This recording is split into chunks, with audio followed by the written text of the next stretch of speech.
নমস্কার, 24 ঘন্টায় আপনাদের স্বাগত। আপনাদের সঙ্গে রয়েছে আমি কুনাল। আজ নবান্ন অভিযান বামেদের 11টি কৃষক ও ক্ষেত মজুর সংগঠনের প্রতিনিধিরা রাজ্যের প্রধান প্রশাসনিক ভবনে ঘেরাওয়ের কর্মসূচি নিয়েছে। অবাঞ্ছিত পরিস্থিতি এড়াতে কড়া নিরাপত্তায় ঘিরে ফেলা হয়েছে নবান্ন চত্বর। পাল্টা কৌশল নিয়েছে বামেরাও। পুলিশকে ধোঁকা দিয়ে হঠাৎ ব্যারিকেড ভেঙে নবান্ন পর্যন্ত ছুটে যাওয়ার ভাবনা রয়েছে। আর একটি কর্মসূচি হলো পুলিশ যেখানে বাধা দেবে সেখানেই বসে পড়ার, প্রয়োজনে সারা রাত অবস্থানের জন্য তৈরি থাকতে বলা হয়েছে বিক্ষোভকারীদের।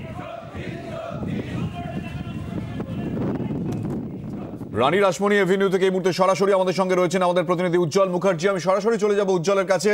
উজ্জ্বল, একদিকে যেমন পুলিশি তৎপরতা, অন্যদিকে বামেদের এই কৌশল, সবে মিলিয়ে এই মুহূর্তে কি পরিস্থিতি?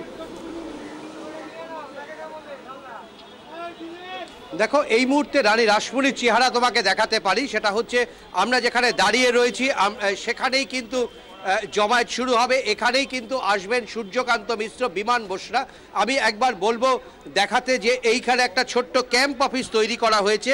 এই ক্যাম্প অফিসে মূলত যারা আজকে এই অভিযানে অংশ নিচ্ছেন তারা এসে নাম লেখাচ্ছেন। এখনও কিন্তু মিছিল আসেনি। মিছিল মূলত এখানে আসা শুরু হবে 12:30টার পর থেকে, এবং যা পরিকল্পনা রয়েছে তাতে এখানে প্রথমে সমাবেশ করা হবে।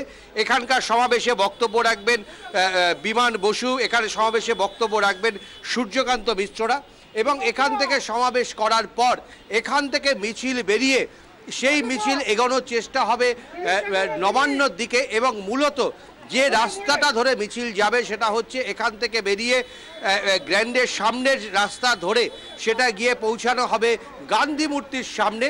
আমাদের কাছে যতটা খবর সেটা হচ্ছে গান্ধী মূর্তির সামনেই কিন্তু এই মিছিলকে আটকে দেওয়া হবে।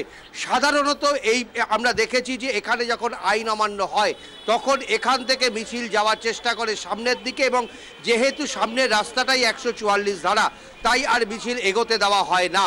কিন্তু সে কারণে বামেরা তাদের কৌশল বদলে পেছন দিক থেকে মিছিল নিয়ে যাবে। ধর্মতলার ওপর থেকে গ্র্যান্ডের সামনের রাস্তা নিয়ে তারা গিয়ে পৌঁছানোর চেষ্টা করবেন গান্ধী মূর্তি পর্যন্ত, এবং গান্ধী মূর্তি থেকে নবান্নের উদ্দেশ্যে রওনা দেবেন।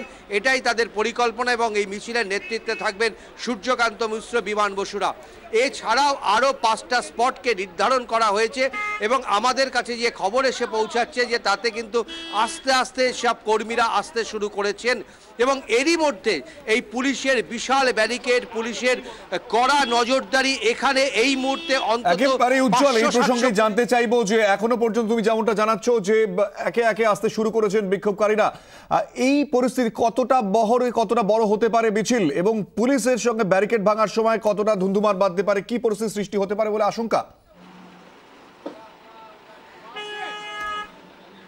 দেখো, আমরা গতবার দেখেছিলাম যে নবান্ন অভিযানের সময় কিন্তু পুলিশের সঙ্গে বাম কর্মীদের রীতিমতন ধস্তাধস্তি হয়েছিল, এবং সেটা কিন্তু একটা বড় আকার নিয়েছিল।